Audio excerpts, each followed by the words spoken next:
Good afternoon, everyone, and welcome to our Lean Six Sigma webinar. My name is Maria Volpe, and I'm part of the marketing team here at ILX Group. Just few housekeeping notes before we start the webinar. There is a question and answer session at the end, so feel free to type your question in the chat box. The webinar will be recorded, and you will receive the recording with the slides next week via email. If you want to be updated on our upcoming webinars, please follow up on social media. Here we also post recording of our previous webinars and free resources that you can download. And finally, at the end of the webinar, there is a very quick survey. We would like your feedback, so please complete the survey before you log off. Now I will leave you with our Lean Six Sigma trainer, Fabrizio, over to you. Thank you very much, Maria, and good afternoon, everyone. Once again, welcome to this webinar on Lean Six Sigma Demystified. Just a couple of words to introduce myself before we go into the presentation. My name is Fabrizio Pellizetti. I'm a Master Black Belt, and for those of you who are not familiar with the belt system of Six Sigma, what this means in practice is that I spent the last 16-odd years working on change, process improvement, and transformation using Lean and Six Sigma in the services and IT space. Typically, I work as a consultant, trainer, coach, or an advisor to many different organizations, ranging from large multinational groups, the likes of Siemens, SAP, France Telecom, or Barclays, but also public institutions, small, medium enterprises, and a number of technology startups. So I've seen the application of Lean and Six Sigma to a broad range of different organizations and different environments. And perhaps the single most important thing you need to know about me is that I'm very passionate about continuous improvement, process innovation, and organizational learning. And I will touch on these concepts throughout the presentation, and I hope I'll be able to clarify why the aspect of learning in particular is absolutely central, is critical for everything we do in Lean Six Sigma. So a closer look at the agenda and some objectives for our webinar. I would like to really start from the basics and give you an overview, an introduction about Lean and Six Sigma. The objective here is to make sure we all understand the key concept behind Lean and Six Sigma. I would then like to focus the attention on one particular aspect, which is the evolution of the methodology. Lean and Six Sigma has changed quite dramatically over the years, so I'd like to show you how these methods have adapted to respond to different challenges in different environments. I would also like to take the opportunity to try and dispel some myths, some misconceptions surrounding Lean and Six Sigma, but at the same time, I would like to clarify what are the real deployment challenges, particularly for services and IT organizations. So I will then show you some practical applications of Lean and Six Sigma to services and IT process improvement, and then finally on to the most important part of this presentation, which is your questions and hopefully some meaningful answers from me. So you've heard from Maria. You can log your questions throughout the presentation, so I do invite you to do so, and we're going to try and leave 5-10 minutes in the end to try and answer as many questions as possible. So with no further ado, I'd like to move on to the first half of the presentation, which is all about trying to clarify what is Lean, what is Six Sigma. These two methodologies have a different history, so I'd like to present them separately, but then we're also going to look quickly at the aspect of the integration of Lean and Six Sigma. So as I said, these two methods have a different history, and because I'm interested in showing you the evolutionary perspective, I'm going to try and show you, starting from Six Sigma, how the definitions have changed over the years. And the Six Sigma journey starts effectively in 1984 at Motorola. And initially, Six Sigma was introduced purely as a measure, a way to measure processes and to compare processes as well. So what was happening at Motorola at the time, Motorola was facing a very specific problem. They didn't know how to measure, or rather how to compare different processes across different areas of the business. So they asked the statistician, Bill Smith, to develop a measure that would allow us to do exactly this, to compare like to like and give us a meaningful benchmark. And he's the person that developed this idea of measuring with Sigma level, 4 Sigma, 5 Sigma, 6 Sigma. Now today, unfortunately, we don't have the opportunity to go into detail. I cannot show you the technicalities, but I would like you to understand the main idea behind measuring Sigma levels. Now, as the name suggests, the emphasis is on aspects of variability. The Sigma, for those of you who don't know, it's a measure of variation. So the methodology from the very start emphasized the importance of understanding variation. And what is the problem here? Well, very simply put, if you think about when we compare processes, our natural instinct, our intuitive approach is to think in terms of averages. You have two processes, process A and process B. You measure these processes, and you then look at the average performance. And if process A has got a better average performance, you might conclude that this is a better process altogether.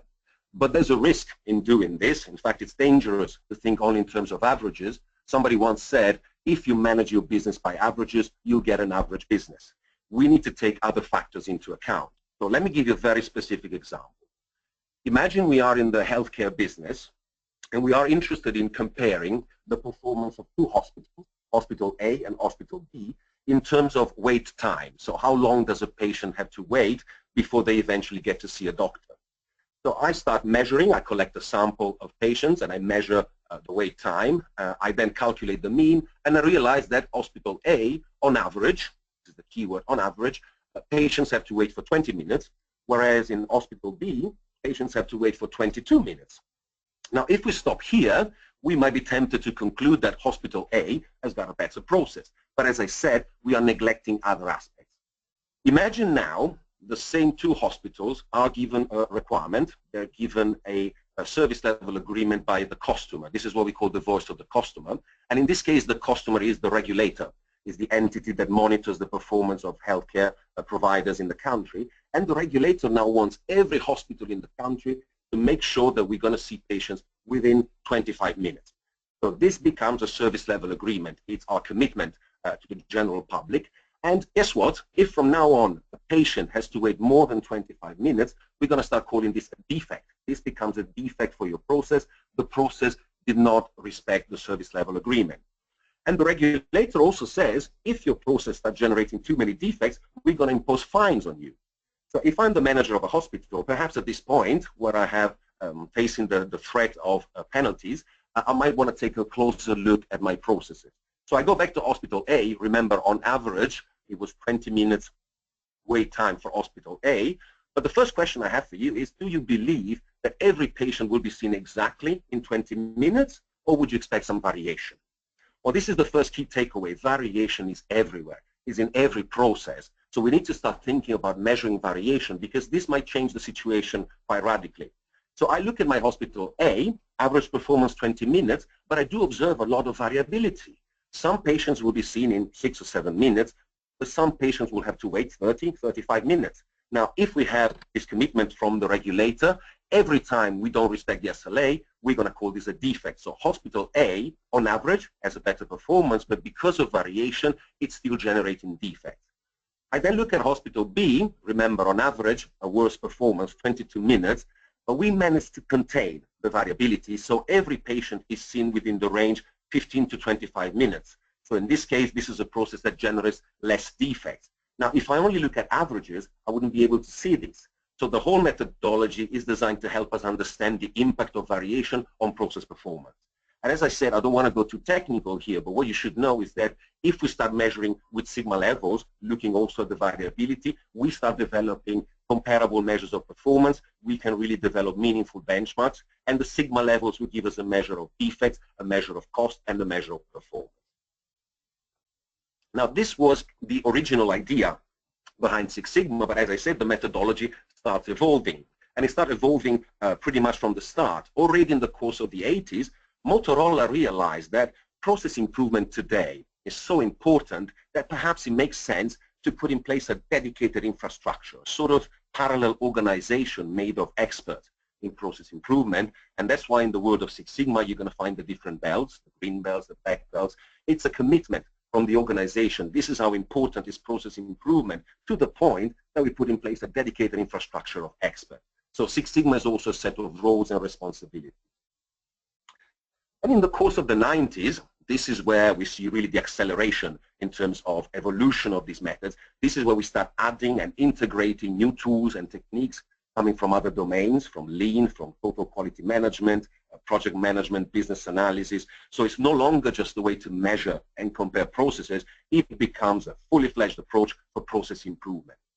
And this is also the time where some large organizations start extending the model to services.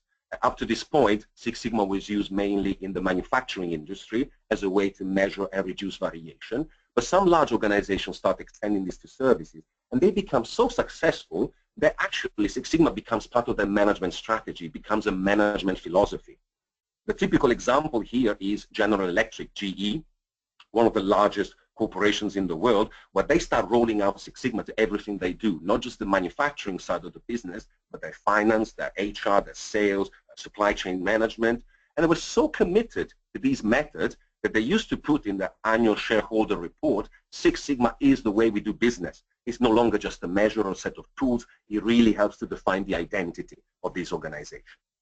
So these four initial definitions, the measure, the roles and responsibility, the tools, and the management philosophy, are very important. But I would like you to focus the attention on the next two, because these two are the ones that truly capture the essence of what is Six Sigma. First of all, Six Sigma is to do with problem solving. And pretty much the rest of this presentation is all about problem solving, so I'm not going to elaborate too much on problem solving. But what I can tell you right now is that if you start looking at Six Sigma as a problem solving methodology, that's when you really see its true power. So we're going to talk a lot about problem solving. And the final definition, which may come as a bit of a surprise to some of you, but Six Sigma has also to do a lot with change management. I don't mean to say that with Six Sigma we can solve all our problems with change management. All I'm trying to say is that Six Sigma helps because it gives us a more formal, a more structured, a more scientific approach to drive change in the organization.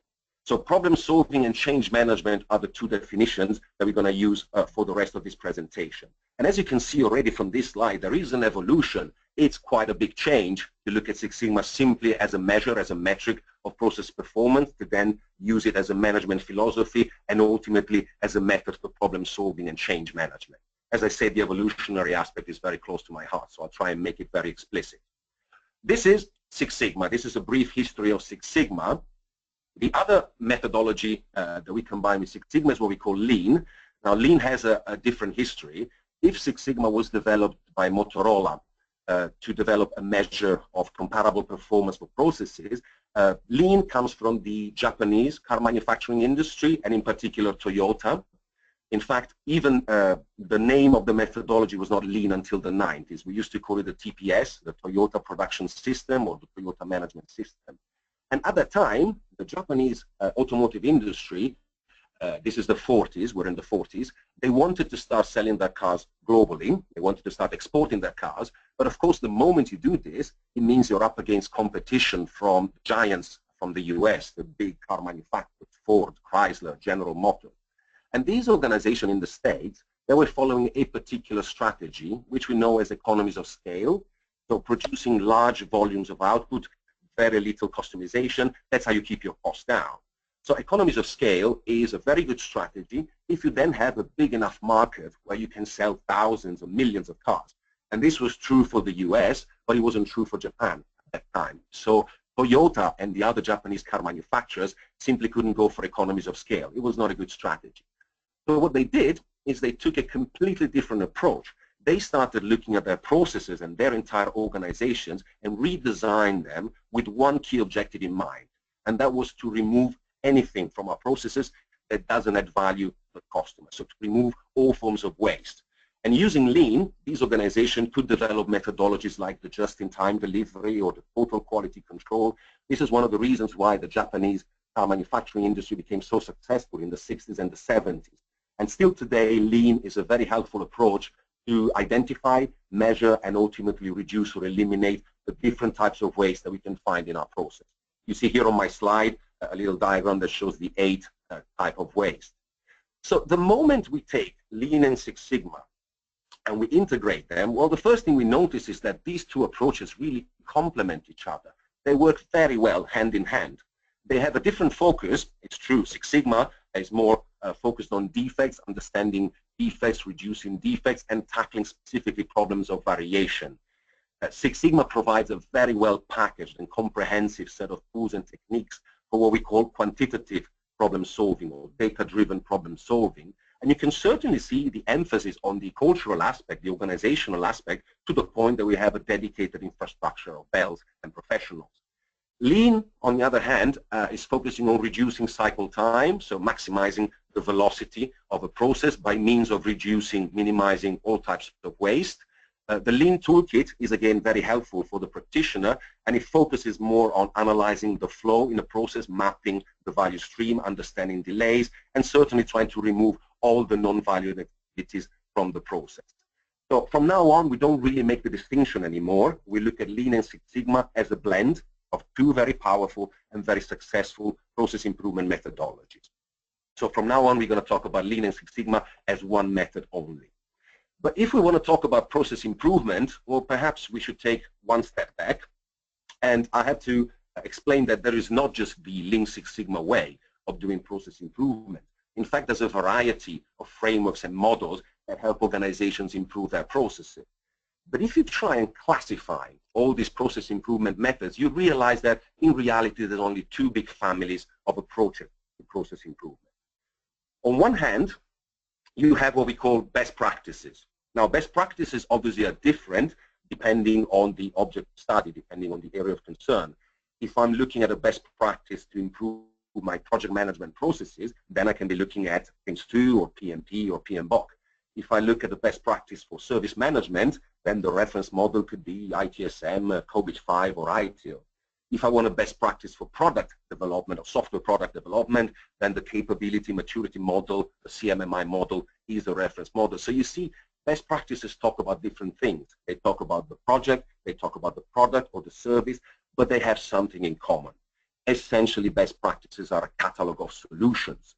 So over the years, we've observed a number of organizations have started doing things in a certain way. We realize this is a good way to do things. It's a good practice. And eventually, we decide to make it a best practice. So from now on, other organizations will simply have to follow this solution, follow the best practice, and you will see the results. It worked elsewhere, so it will work for your organization, believe me. This is also why we often refer to best practices as improvement by the book. And with this, I don't mean to say that best practices are not important. They remain extremely important. The point I'm trying to make is that best practices alone are not enough. You heard this with a webinar that we had a few weeks ago when Andy West was explaining why best practices are not enough in project management. But what I'm saying here is that best practices are not enough also in process improvement in general. So more and more organizations realize that we need to explore other approaches that we call more experimental approaches. Now, experimental here doesn't mean we try and see if it works. It's not a trial and error approach. Trial and error costs money, and organizations don't want to invest in experimentation. It means something different. It means we don't know what is the right solution, so we reject predefined solutions until we have a good enough understanding of the problem. It means we understand the nature of the problem and we understand the root causes. Lean Six Sigma, as you can imagine, falls into this second family of process improvement approach. It's a problem-driven approach where our improvement happens by experiment. And of course, problem-driven approaches as best practices can be combined and integrated. My point here is that very often organizations invest heavily in best practices, but they don't necessarily develop the corresponding problem-solving skills. So this is where Lean Six Sigma can really help. If we accept that we can tackle process improvement with a problem-driven perspective and not just by following best practices, well, perhaps we should start taking a closer look at the type of problems that we deal with. So what are the typical process problems? Which also implies that we need to define what is a process.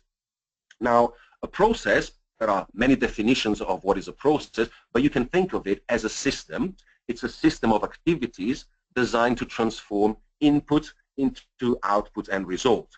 So the typical output of a process would be a product or a service or other results.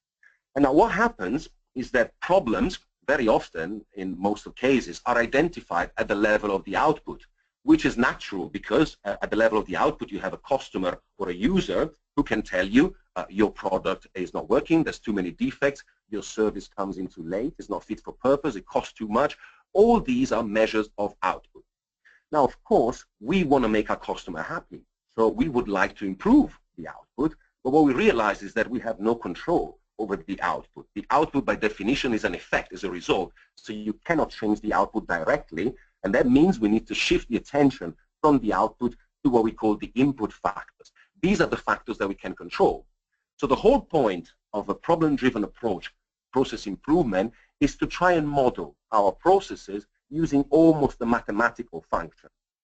I'm going to start looking at my processes as a system of outputs, which I now call the Y. The Y is the output, is dependent, is an effect, and this output is a function of a number of X's, my input factors, which are independent. These are the ones we can control. These are going to be the root causes of our problems. So what we're trying to do is to really understand the relationship between inputs and outputs, trying to quantify the impact that each X has on the Y, and this is why we try and do this using some formal methods like mathematics. And ultimately, what we're trying to do is to really try and identify the X's that matter the most. So we're looking for the critical X's. This whole methodology is driven by prioritization as an overarching principle. So I'm going to try and measure my Y and my X's. I'm going to explore the relationship between X's and Y's. What happens if you change an input parameter? What is the impact on the output? And this is going to help me to isolate the critical X's, the ones that really matter, what we call the root causes of problems.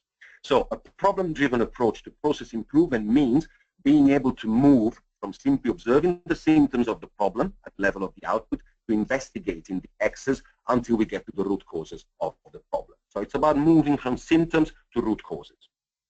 And of course, symptoms of process problems will be different. Organizations will face different symptoms of their process problems, whether this is related to fragmentation, so processes that don't talk to each other, problems of scalability, problems of defects and waste or delays, unhappy customers, making the wrong decisions, or projects that deliver too late. Well, all these are symptoms, and the first step in our problem-solving approach is to clarify what are the symptoms, but then, of course, we would like to move towards solution for these problems. So starting from symptoms of process problems, we then ask the question, how do we go about solving these problems? Bearing in mind that we cannot solve them at the level of the symptoms, we want to go to the level of the root causes. So the question is, what is effective problem solving? Well, first of all, we need a different mindset. The first key ingredient is recognizing that problem solving has to do with learning, with understanding, with discovering things. As we said, we start from the symptoms, and that by definition means you don't really know what is wrong with your process. You simply observe the symptoms, and we're going to need to learn and understand and discover things about our process. And if we're interested in learning, we should also ask the question, what is the best strategy to learn? Well, in my opinion, there's only one. We learn by asking the right questions. And all the Lean Six Sigma tools, in a way, are designed to help us do exactly this, ask the right questions. And finally, and this is why I believe problem solving is particularly fascinating, if you think about it, you're all problem solvers. We all have our own approach to solving problems, because I'm sure you all face problems in your day-to-day life, at work, personal life, which also means you have a mental process for solving problems. Now, perhaps not many of you took the time to put this on paper and to draw your process for solving problems, but it's something you do naturally. So a lot of techniques and tools in Lean Six Sigma will appear as natural. It's already your natural, intuitive way of doing things. But here's the challenge. I'm looking for something that we can use at the organizational level. So it's no longer enough to have my own mental model for problem solving or your mental model for problem solving. I'm looking for a common framework. I'm looking for a common language when it comes to problem solving, something that we can use as a team first and then as an organization. But these are the key elements. Recognizing that it's an exercise in learning and discovery. We don't have all the right answers right away, so we're going to need to ask the right questions, and then we're going to use a framework to help us become more effective as problem solvers. And this framework is precisely what you get from Six Sigma, from Lean and Six Sigma. It's got a name. It's called the DMAIC approach: define, measure, analyze, improve, and control. And this problem-solving framework will follow these steps and give us a structure for solving our problem. It starts with the define phase, where we really take the time to clarify and define what is the problem. Even though we're only looking at the symptoms at this stage, we really want to define what the problem is. And in my experience, and I'm sure many in the audience will share these views, one of the key problems we have in process improvement is a tendency to jump on solutions too early, before we understand the nature of the problem. So in a Lean Six Sigma project, this will not happen. We have a stage which is devoted to defining clearly what is the problem. We're then going to move to the measure phase, when we start introducing measures to give us a baseline of the process. So we want to develop a view of the as-is also in quantitative terms. We're going to start measuring the inputs and the outputs, the Y's and the X's. Then in the analyze phase, we're going to look specifically at the relationship between the X's and the Y's. So we're going to be able to isolate the root causes. And once root causes are known, well, now is the right time to talk solutions, because it means you understand your problem in detail. And this is the improve phase where we're going to introduce change. But remember, we are experimental in nature, so we're going to pilot the change. We're going to measure the process. And if we see that we have effectively improved this process, then we're going to start thinking about introducing the adequate process controls and sustain the improvement. So throughout this problem-solving life cycle, something happens behind the scene. And what happens is that we are learning, we are gaining understanding about our process. We start in the define phase, looking at the output, looking at the whys, looking at the symptoms, but then by asking questions and applying these tools and techniques, we start measuring, we start breaking down the process from whys to x's, from output to input. We start measuring those x's and y's, and by doing this, we gain better knowledge of the process, even more so in the analyze phase, where you look specifically at the relationship between the inputs and the outputs. You measure and you understand cause and effect relationship. The same happens in the improve phase when you change those parameters and you see the impact on the why, which means once you get to the control phase, you know your process so well that you're able to identify what are the critical parameters that you want to monitor and control in order to sustain the improvement. So the key takeaway from this slide is that problem solving is essentially an exercise in learning and knowledge acquisition. It's about gaining understanding and learning about things. And at this point, you can rightfully ask the question, should every organization be concerned with learning? And the answer is obviously not. Learning is not compulsory, but neither is survival. I personally believe that organizations that are not able to learn collectively are organizations that are destined to lose their competitive edge. You're not going to see them in the business for much longer. Learning becomes a key strategy for survival. And that's exactly the essence of problem solving. Now, going back for a second to the relationship between something like the Lean Six Sigma DMAIC, problem-solving approach, and the other best practices that we mentioned earlier on, we often get the question, how do you work with your Lean Six Sigma with an organization that's already doing Prince2 or Agile or ITIL? Well, the short answer is that's not a problem. We can literally plug into any of the best practices, any process, project life cycle, any quality model that already exists, for the very simple reason that we work at a different level compared to the best practices. And to understand this, I'd like to introduce the notion of what we call levels of processes. Now, when you try and classify processes, you realize that one way to look at processes is to try and separate different levels. Starting from the top, you have what we call meta processes. These are very high-level quality models, maturity grids, high-level references. Lean Six Sigma doesn't work at this level. If you go down one level, we find what we call macro processes. Now, macro processes are typically time-oriented models and life cycles. So a project life cycle, a service life cycle, a product life cycle, you're going to find it at the level of the macro processes. And this is where you're going to find the corresponding best practices. If it's a service life cycle, ITIL is the reference best practice, Prince2 for projects, Agile could be our development methodology. And again, Lean Six Sigma will not work at this level, so I'm not competing with whatever project management model or service management model you use. The approach we're going to take is different. We're going to start looking at the macro process, and we're going to introduce some very high-level measures to help us understand where are the biggest problems, so where are the priorities. And if I realize that, for example, here it's a development life cycle, requirements, design, development, testing, and support. If I realize that support is the area that gives us more troubles, where we have the highest cost of poor quality and customers are more dissatisfied, I'm going to start looking at support, but most likely I'm going to go one more level down in terms of detail and look at a specific process area like incident management. This is what we call micro processes. This is the right level to apply something like Lean Six Sigma. Because remember, the whole point of the methodology is understanding the relationship between inputs and outputs, X's and Y's. But if you do this at the level of the entire life cycle, where you're mixing activities that are too different, so you're looking at different Y's and X's, you're not going to be able to see this relationship. There's just too much noise. So we work at the level of the micro processes, which means, well, a couple of conclusions from this.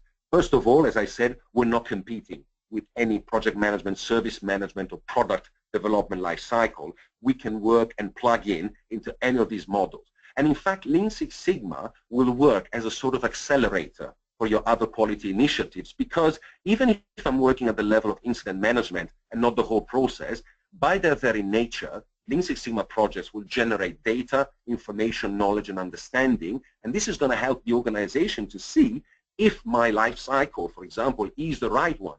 I mean, at the end of the day, why do we invest in Prince or ITIL? Is because we want to make sure we become better at managing projects. We deliver on time, we respect the budget, or we're better at service management, but this still has to be proven, so we need to measure this. Well, Lean Six Sigma will help you to do exactly this. It will help you to measure these results.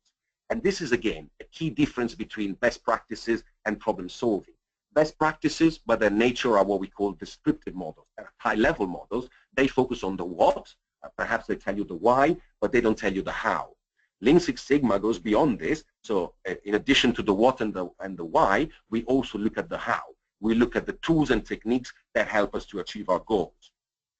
So if I go back to my DMAIC life cycle, when I take, for example, the define phase, I tell you the objective of this phase is to define the problem. Well, then you can ask the question, how exactly do we go about defining a problem? Well, this is where Lean and Six Sigma really help. They give us a well-packaged set of tools for understanding our stakeholder requirements, for requirements engineering, for getting the voice of the customer. It gives us tools and techniques for understanding what we call the voice of the process, the high-level process maps and models. And by comparing the voice of the customer and the voice of the process, we can clarify what is the problem. When it comes to measurement, we ask organizations to develop a baseline of their processes, but this is easier said than done. Especially in services and IT, organizations struggle with measurement. So rather than asking people to introduce a bunch of KPIs to measure a process, we're going to take the time to structure a measurement model. We're going to ask the question, what is it that we want to measure? Why do we want to measure it? And how do we measure it? So we're going to put in place a structure and organize our measurement activities, use this model to then collect, verify, process data, and being able to develop a baseline. In terms of the analyze phase, we have techniques for root cause analysis. These typically fall into two big groups. Process analysis techniques like cycle diagrams, flow charts, cause and effect diagrams, but then we also look at the data. That's why we look at statistics and measurement and data analysis to help us understand the root causes. And once we know the root causes, as I said, this is the right time to start discussing improvement and change. And this is the purpose of the improve phase. Now, this is the phase where we can change our mindset a little bit, because in define, measure, and analyze, we are in what we call the problem space. So we are concerned with being formal, rigorous, and analytic. But once you know the root causes, this is where we can inject creativity. We can be creative at the level of the solution. So in the improve phase, we start looking at a number of techniques that help us in creative thinking, parallel thinking, brainstorming techniques, trees, methods, something that helps us to generate ideas. We're then going to have tools and techniques to help us run pilot projects and demonstrate the improvement. And in the control phase, we've integrated a number of tools coming from statistical process control, so we can give tools for the organizations to monitor their process performance, make sure we have an early warning system on the state of health of our processes, and use this to reinforce a logic of continuous improvement. So the DMAIC is not a high-level reference model. It's a problem-solving life cycle that comes with a well-organized set of tools and techniques. Each phase has got clear deliverables and a set of supporting tools. As I said, this is, again, a major difference with other models, other best practices that tend to be high-level and generic. In Lean Six Sigma, we really look at giving people tools and techniques to solve process problems. That's one of the key elements of the methodology. And after this long introduction on Lean and Six Sigma and problem solving, as I said, the aspect that I would like to emphasize in this presentation is the aspect of the evolution. I showed you how Six Sigma has changed in terms of definition over the years, but it's also to do with the fact that we started using these methods for very different processes. And if it's true that they were originally introduced in manufacturing, whether it was Motorola or Toyota, Lean and Six Sigma were designed initially for improving manufacturing processes. So with all the differences that you can imagine across different manufacturing processes, there are certain common characteristics. I mean, whether we are producing dishwashers or bottled water, a manufacturing process will always have certain characteristics. Starting from the voice of the customer. Now, requirements in the world of manufacturing are clear. They're unambiguous because they often relate to physical attributes of a product. We're talking about speed, shape, diameter, density. These are all things that we can measure. So if you have a clear requirement, a clear specification, a clear voice of the customer, you also want to make sure that your process always delivers the same output. These outputs should show very little variation because you need to meet the specification, this target. So you're looking at a process that is highly repeatable to the point that a lot of manufacturing processes today are automated, they're mechanized. You hardly see humans anymore. And the other thing about manufacturing processes, which is particularly interesting, is that these processes, you can observe them, you can see them, because there is a physical product that goes through different steps in the process. So by following the evolution of the product, you actually see the process. That's why we call these product-driven processes. If you move to the world of services, again, with all the differences that may happen between finance and banking and telecommunications and public services, there are again some common characteristics. Starting from customer requirements, the voice of the customer is no longer so clear. It actually is ambiguous. In services, we often deal with conflicting requirements, unexpressed requirements, emotional requirements, which means we're going to need to take more time and investigate the voice of the customer to clarify what exactly our customers want. And in terms of the process, one of the big differences is that, as I said, manufacturing processes to a large extent have been automated and mechanized, whereas in services, it's still people who perform the process. And people themselves are the biggest source of variation in our processes. But of course, we're not going to deal with this variation as you would on a production line. We're talking about people and communication. We need to recognize that these processes are very different in nature. They're not driven by a physical product. They're driven by the exchange of information across all the actors involved in the process. So it's more problems of communication. And if we do a quick digression in the world of software and IT, well, things get even worse here because the nature of our requirements, the VOC, becomes even more ambiguous. It becomes fuzzy. We often do not even know what we're talking about when we start developing information systems.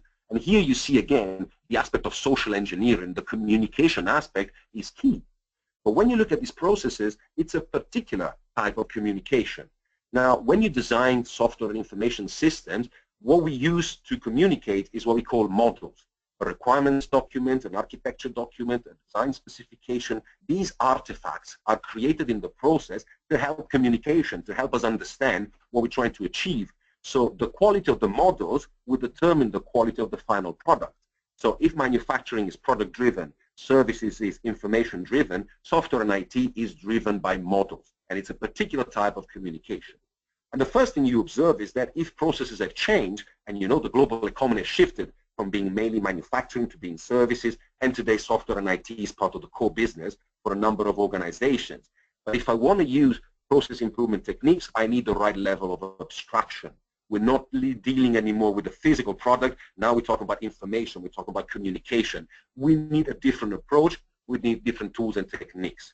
And that's the reason why here at ILX, we focus our Lean Six Sigma efforts on the aspect of services and IT. We don't mix it with manufacturing because we believe these processes are radically different. And if this slide alone is not enough to convince you that services and manufacturing are very different, well, I'd like to go a bit more into detail.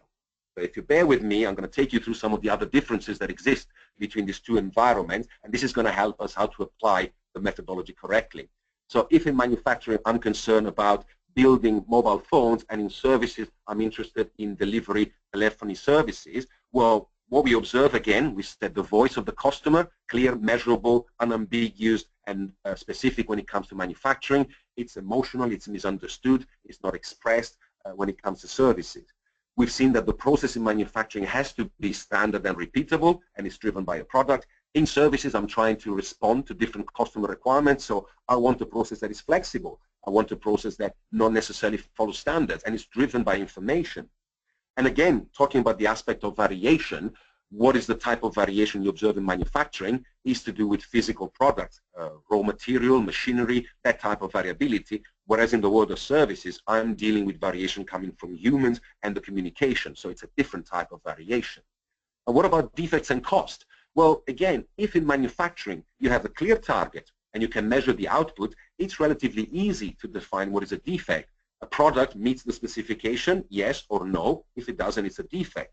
And if a company knows what is the defect for their process, most likely they also develop measures of the cost of these defects, what we call the cost of poor quality. So in manufacturing, the cost of poor quality is generally known. Now, think about services. Well, very often we don't even know what is a defect. What is a defect in communication? What is a defect in quality of information? So if we don't know what is a defect, forget about having any measures of cost. Very often we don't know what is the cost of poor quality, and that means most Lean Six Sigma programs will start by developing a business case and trying to clarify what are defects and what are costs. And again, looking at the type of waste that you find in manufacturing and services, in waste you have the typical teamwork, transport, inventory, motion, waste that is linked to the physical organization of the workplace, and again, very much related to products. In services, the type of waste that we deal with is probably the same as manufacturing, but more. We have waste that is related to poor communication, ambiguity, making the wrong decisions, not learning, and of course all the rework that comes with it. And at a more technical level, when it comes to measurement, in Six Sigma measurement is very important, but you look at manufacturing processes, it's relatively easy to get the measures because the process generates its own measure. In services, however, we need to slap the measures on the process, which means we need to conceptualize our measures first, and we need to recognize that we're dealing with a lot of subjective measures. So even the type of statistics that we use in services is different. It's closer to psychometric as opposed to hard statistics as you will find in manufacturing. And finally, one more comment about the importance of projects and why it's important to explain the relationship within models like PRINCE2. If you look at manufacturing, of course, they still do projects, but the nature of the process is different. Once you've designed a new brand of dishwasher, then the process is a continuous flow of production. Whereas in services, things are different. Now, I bet 80% of the people in the audience are already working on one or two or more projects. So this is the way our industry works. We are constantly in project mode. So the importance of projects is major services. Now, I hope this slide is enough to prove the case that we should treat these processes differently. And that's why we focus so much on the adaptation of the methodology. Service processes are very different from manufacturing. At this point, however, I would expect somebody to raise an objection because we've heard about a Lean Six Sigma for services, we've heard about a transactional Six Sigma. So again, I would like to make some distinction. Even when it comes to services, well, we should realize that not all services are the same. And it's very challenging to try and classify services. There are many different ways to look at them. But the aspect I would like to emphasize is this. I'm going to look at services across two dimensions, the level of repeatability of the process that we use to deliver the service, and by opposition, the level of interaction required. So if you look at it from this perspective, you realize that we have different types of services. On one hand, you have services that are highly repeatable with very little interaction. Imagine going to a bank to withdraw some cash. Of course, there will be a certain level of interaction. You need to explain, of course, the formalities at the beginning. You need to provide a bank account number. You need to tell the clerk how much you want to withdraw. But this interaction is so basic, so repetitive, that eventually we were able to automate this. And today, most people would go and get their cash from a cash machine rather than going to the bank, because each task is the same. So if it's highly repeatable, why not make it something mechanical, something repeatable? If I then start looking at processes and services where more interaction is required, and this is where you're going to find incident management, project management, requirements engineering, in this case, tasks are no longer the same. Each task is different, or for some services, each task is also unique. And here is when you see the importance of interaction and communication. In project management and incident management, of course, we would like to have a minimum level of repeatability, but we need to recognize that every time we're dealing with a different task, or in some cases a task that is unique. If you think about a visit with a doctor, that's a service where the importance of interaction is key. You need to explain clearly the symptoms, your medical history, the doctor needs to explain the prescription, so communication is going to be what drives the outcome of this visit. But in general, when I'm dealing with services where each task is the same, and of course, most services are a combination of all these different aspects. But when we're dealing with highly repeatable services, this is where the traditional model still helps, because I'm still concerned with problems of variation. So I can use most of the concept and tools coming from Lean Six Sigma, the traditional Lean Six Sigma. However, as soon as the interaction and the communication increases, when tasks are different, you realize that we need a different focus. We need to focus on problems of communication, no longer problems of variation. So with this, I wanted to explain that also within the world of services, we have significant differences, and the right model should take into account these differences. And after this long introduction, I can move to part 2, and please do not worry, section 2 is a lot shorter than section 1. This is where we're going to try and draw some conclusions and start looking at some of the myths and of the realities of applying Lean and Six Sigma. So I've tried to summarize this based on my experience and based on a number of objections I've heard over the years about Lean and Six Sigma. And the first myth I'd like to dispel is this one: all processes are equal. Now, as the myth goes, processes are all equal. As we've seen before, they're made of activities that have inputs and outputs. So we can take Lean Six Sigma as it was developed at Motorola GE 30 years ago, and we can apply it to any process. Adaptation is not so important. Well, my point of view here is that all processes are equal, but some are more equal than others. In fact, I hope I showed you with the previous slide that services and IT processes are very different from manufacturing, so we should adapt the methodology. In fact, to apply Lean Six Sigma successfully, adaptation is the key.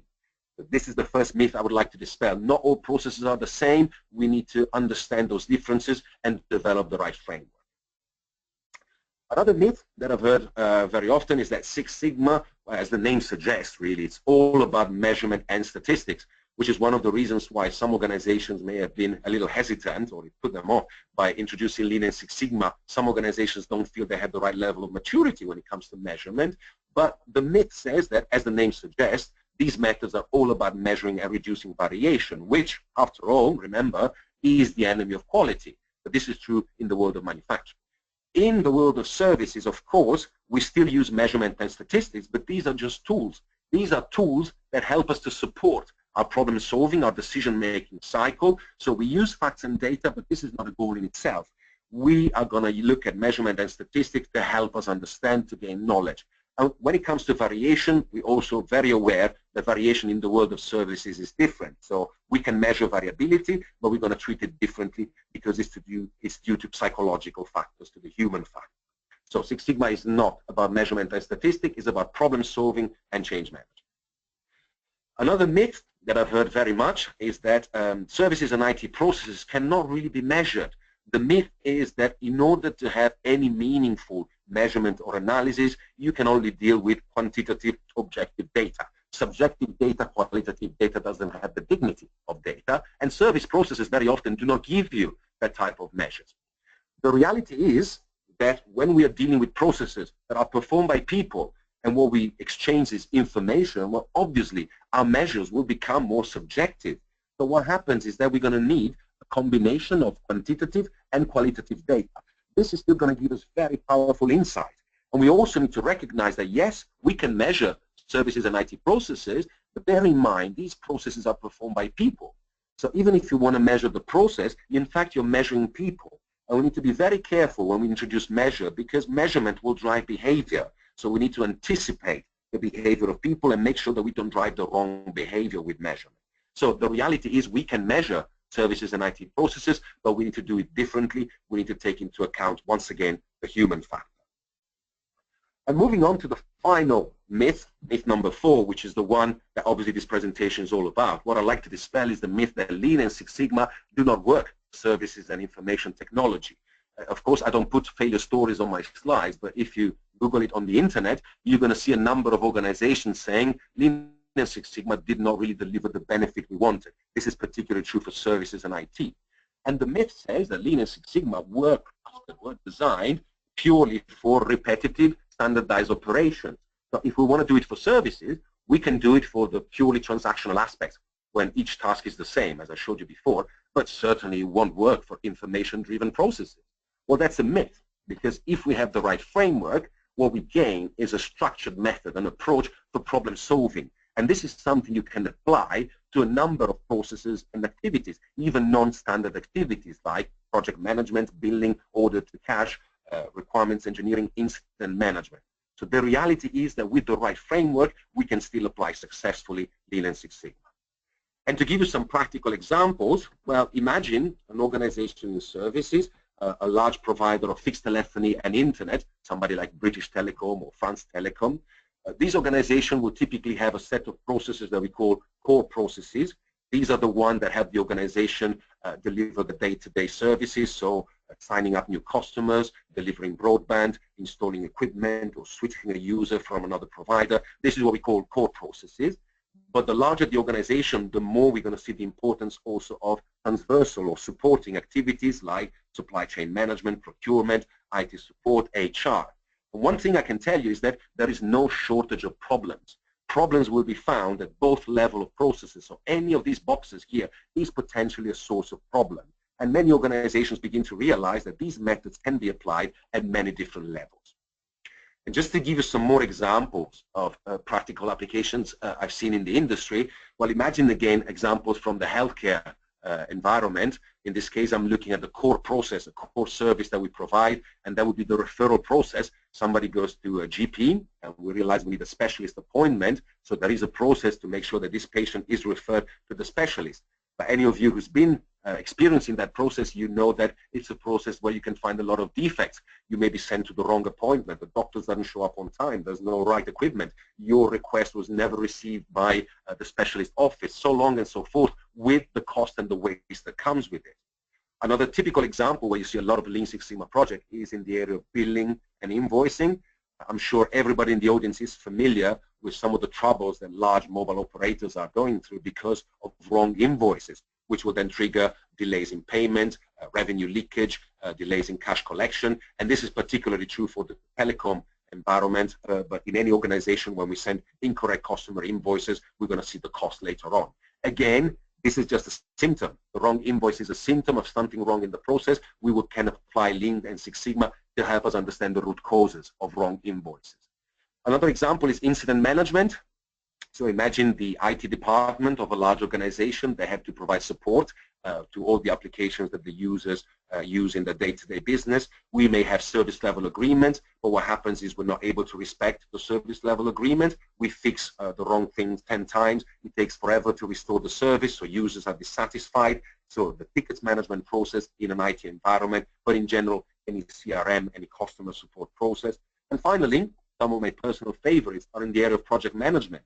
Because we said projects become so important services, if I don't have the right process for managing projects, what are going to be the symptoms? Well, I'm going to see projects that systematically miss my deadline. We don't deliver what the customer wanted. We have no ability to use resources or capacity planning, too many change requests. And this is something you're going to see at the level of your client projects when you deliver something to an external client, but also your internal project, your IT project, even down to your improvement project.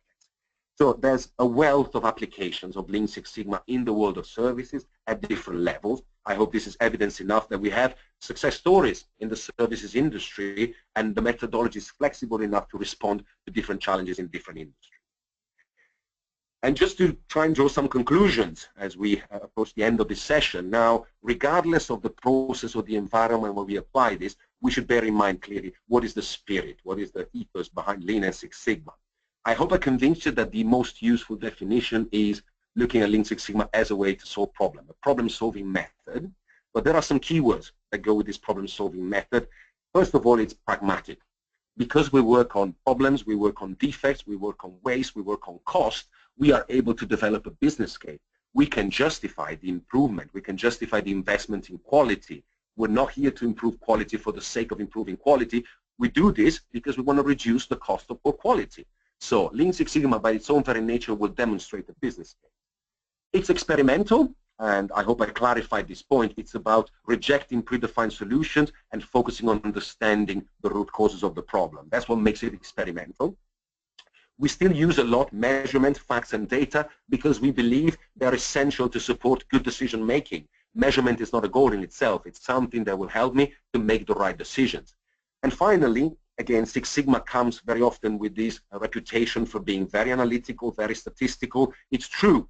We do have an element of statistical thinking. This emphasis on the variation.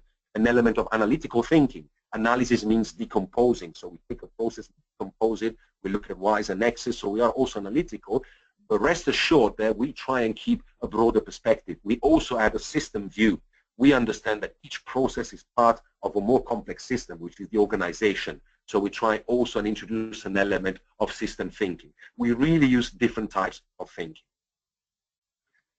And finally, for an organization to be able to successfully introduce and run Lean Six Sigma projects, we need specialized resources with certain skill set. This is where we have the idea, the analogy coming from martial arts, right? Obviously, the analogy of the belts comes from karate. And the idea here is that we want to make it very clear, very visible. Who are the resources that work on process improvement? What is the level of skill set? And we want to create a shared vision. And the typical profiles you will find in a Six Sigma organization are the belts, starting from yellow belts. Yellow belts tend to be project contributors. So these are people that understand the methodology, but they're more subject matter experts. They understand the organization, but they can certainly contribute and work on DMAIC projects. They're not expected to lead DMAIC projects. That's more the job of the green belt. The green belts are effectively the project managers of DMAIC projects, which is why we ask for a minimum time commitment. Anybody who's thinking of getting a green belt certification should budget for 20% of their time to work on projects. Green belt are expected to deliver projects, so if you don't allocate at least 1 day a week to working on projects, very difficult to see any results. So 20%, 50% would be better. Black belts, however, are more than project managers. These are the experts. These are people that usually are full-time, dedicated to Lean and Six Sigma, so 100% dedicated. They also work on projects, but their role is also to train and coach green belts and yellow belts. So their role goes beyond simply working on projects. They train, coach, and guide the project teams. And then the rest of the organization, we want to make sure we have this shared vision. So the executives, you don't expect executives to be hands-on involved in a Six Sigma program, but they need to understand where we're going with this initiative. They need to give us the strategic vision and provide sponsorship. And very interesting is the role of champions, similar to the role of sponsors in the Prince2 environment. The champions are the sponsors of each individual project. So each project will have a sponsor, which will help us to allocate resources, define the goals, and most importantly, a champion is the person that has the ability to remove roadblocks. They help the team achieve their goals. And some organizations also decide to employ master black belts. Of course, these are the uber expert people that only deal with Lean and Six Sigma, and they tend to be less involved in projects and more in training, coaching, and providing strategic advice. So the rainbow of belts keeps changing every day. Different organizations have added different belts, but these are the standard classical profiles. And the Lean Six Sigma roadmap that we have here at ILX sort of maps these different competencies. So we've organized the Lean Six Sigma training across 3 levels: awareness, practitioner, and expert. Awareness level is the awareness trainings, which is literally a half day covering the main concept of Lean Six Sigma for services, giving an overview of the DMAIC model, mostly through case studies. The champion training will also cover the aspect of project selection and try and explain what is the role of champions in a Lean Six Sigma organization.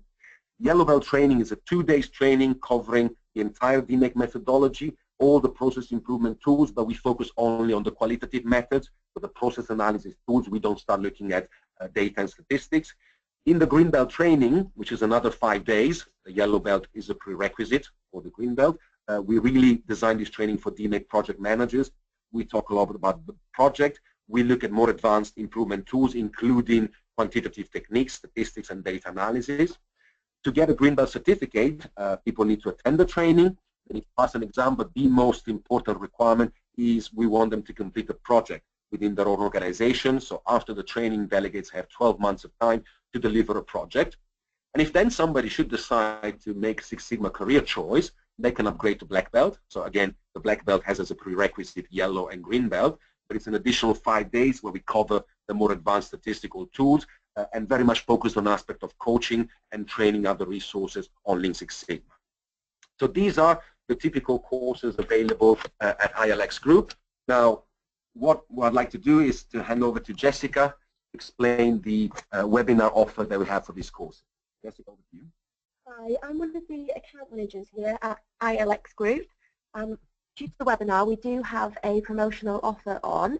So if you order your course before the end of 2016, you will receive a 15% discount. And the first yellow belt course will be running from the 7th of December, which is a 2-day classroom course. Sorry, that's the 12th of December when the start of the yellow belt course, and it's 2 days in classroom. Okay, thank you very much, Jessica. And if you have any queries at the individual level, you should address those queries to Nadia. If you have inquiries at the corporate level, these go to Dale. And if you have other questions about the methodology, the more technical aspects of the methodology, we have a Lean Six Sigma email address, and this will probably be forwarded to me. So if we're not able to answer all the questions that we're then going to ask delegates to share with us, please feel free to send us an email and we're going to take it from there. So at this point, I'm very happy to open the door to any questions that we may have from the audience. And I do not have visibility myself on the questions that have been logged, so if you bear with me for a couple of seconds, I hope my colleagues will share with me the questions that have been logged. If there are questions at all, I hope there will be some.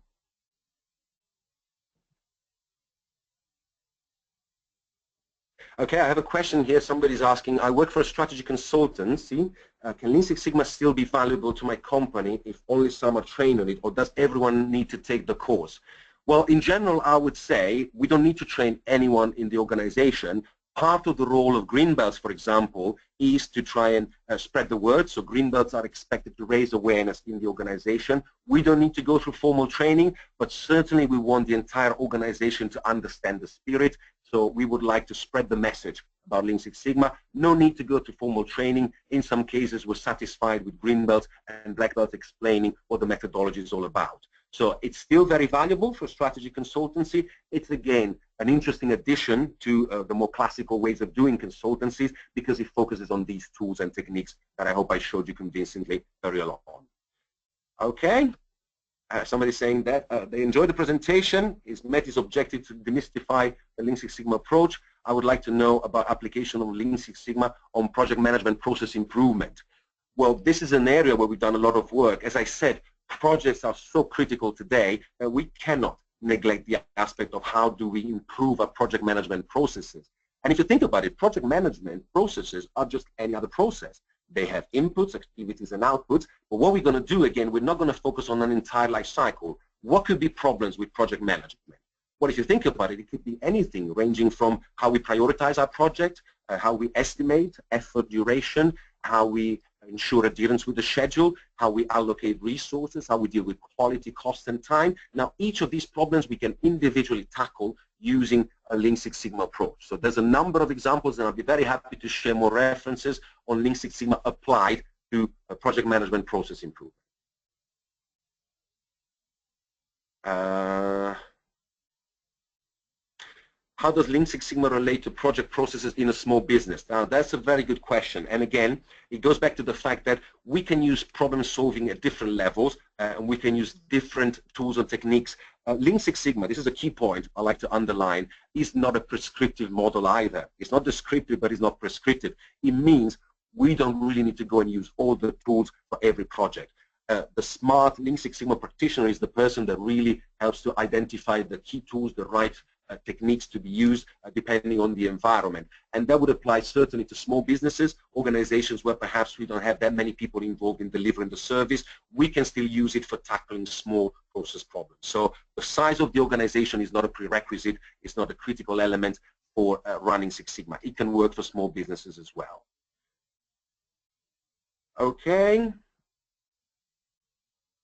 Oh, interesting. How relevant would Lean Six Sigma be for higher education institutions? I know there's a lot of interest. I personally deliver training to a number of universities in Lean Six Sigma, and here I'm not talking about training the students. I've done that as well, but I started training the admin staff for university, the IT people, the people that look at registration and course changes. So there's a number of applications in universities. I need to dig out some more references to tell you what methodology have been successful, but I know for sure that the higher education business is looking at Lean Six Sigma with growing interest. And as I said, it's not just for the courses they deliver to students, but it's also how to run your operations.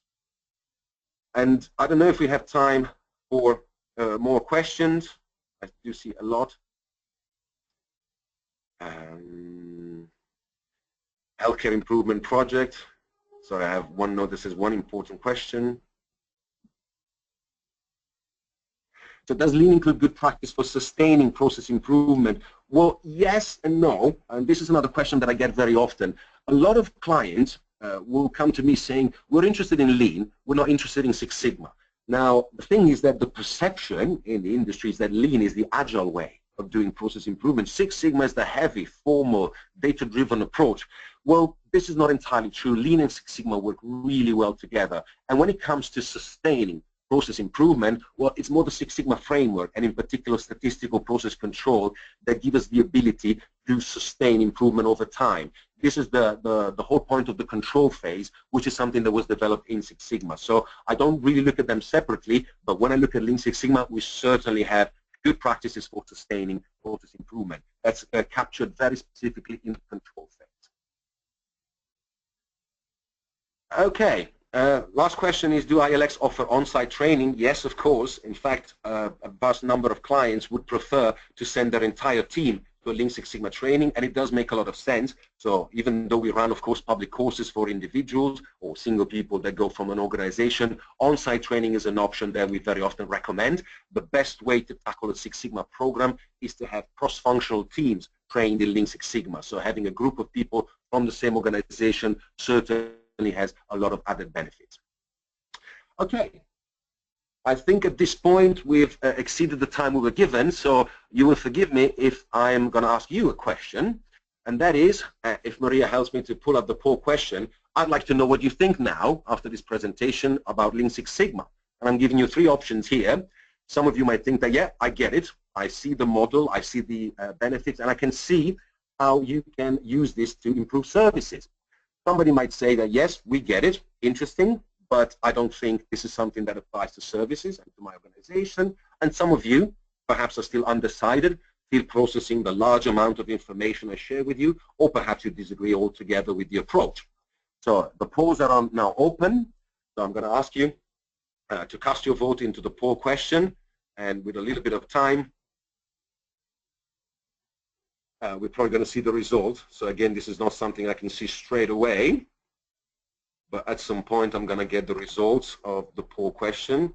And of course, as you imagine, I am looking for the majority of responses to be within area 1 or 2. If there's too many people saying that they disagree or they're still processing the information, well, please do send me an email and explain why you disagree with the approach. But as we stand today, I have an 85% of people that say they get it and they can see how the methodology can be useful. This is a Pareto majority, so I think I'm quite satisfied with this result. Of course, I'll try and do a better job with the 15% that still don't believe it works for services, but this was really our objective from the presentation. And a few people are still trying to figure out if they like the approach or not, so that's a 14%. Well, on this happy note, I think all that's left for us to do is to close this presentation and thank everyone. Thank you very much for joining this webinar. I hope you enjoyed it. I hope you find it useful and interesting. So thank you very much for listening, and I wish everyone a great weekend. So thank you again, and goodbye from me.